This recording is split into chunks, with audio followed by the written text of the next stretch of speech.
Compartimos en esta mañana juntos un devocional más, pero antes de hacerlo vamos a tener una oración a través de la cual vamos a poder ingresar como iglesia, como pueblo, a la presencia del Señor. Digo buenos días al resto, a Victoria, a Marcelo por ahí, y a Melo, y a quienes se puedan enganchar, o tal vez a alguien que después va a haber grabado este devocional.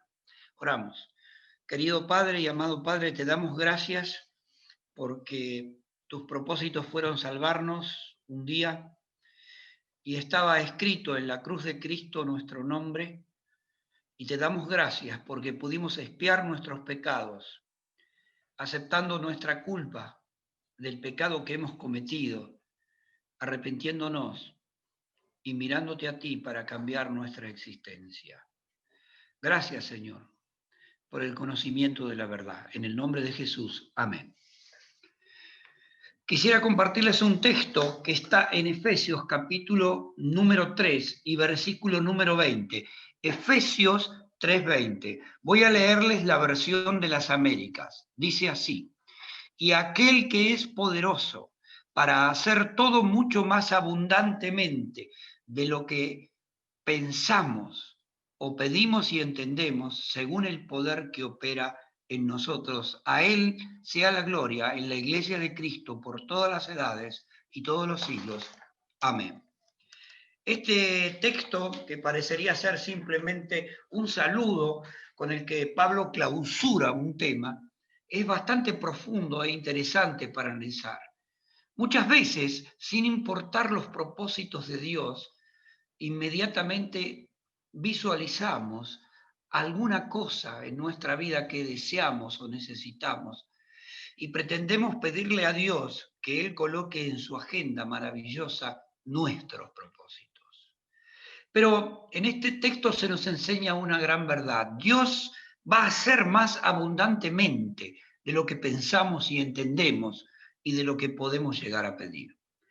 De esta manera, a veces, como mencioné recién, queremos que Dios coloque en su agenda lo que creemos nosotros y entendemos es mejor. Pero nos olvidamos que Dios tiene sus propios planes, obrará según su voluntad y en sus tiempos. Nuestra fe debe permitirnos ver los propósitos de Dios dentro de nuestra vida. Ahora, alguien dijo: ¿por qué Dios se empeña en ponérmela difícil? Esto es un creyente que escuché decirle esto. Esta y otras declaraciones son un signo de no aprobar la voluntad de Dios. Poner en duda los propósitos de Dios en nuestra vida, aún en las circunstancias más adversas.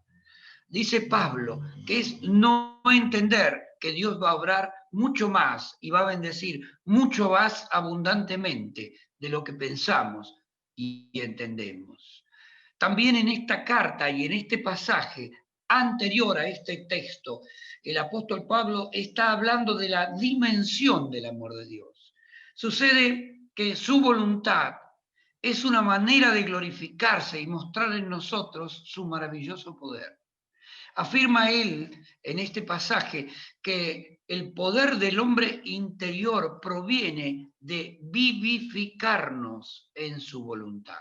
Siempre, aunque las circunstancias sean extremas, los cristianos debemos aprender a ver en las Escrituras su gran amor derramado hacia nosotros.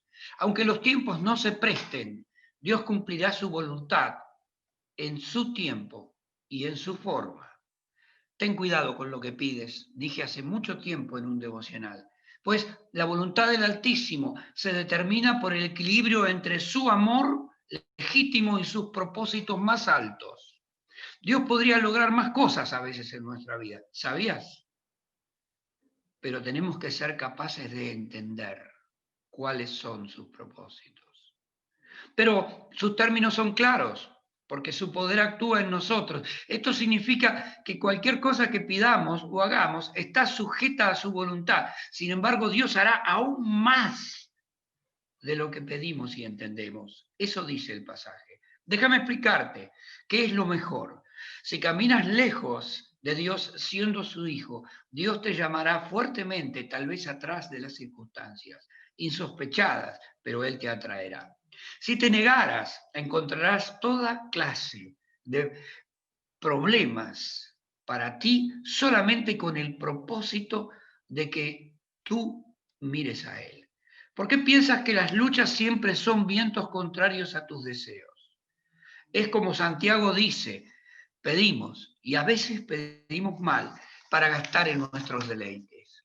La disciplina de Dios habla mucho más de dedicación y esfuerzo que de deseos personales. En este pasaje, por si no quedó muy claro, el concepto es que Dios obrará siempre más de lo que pedimos o podamos imaginar. Pero su poder actúa en nosotros. Nos cuesta bastante cuando aletargados no estamos a veces ni siquiera dispuestos a pasar una hora con Él. ¿Y por qué digo una hora? Porque el Señor Jesús en los momentos críticos le pidió a sus discípulos en el huerto de Getsemaní que velaran una hora. ¿Qué digo una hora? Diría 10 minutos tal vez. Esta urgente y necesaria voluntad de Dios en nuestra vida es el pasar el tiempo escudriñando su soberana voluntad, buscando las sendas que nos conducen al conocimiento de su plena voluntad. Aprendamos a confiar más en, uno, los tiempos que corren son los tiempos de Dios.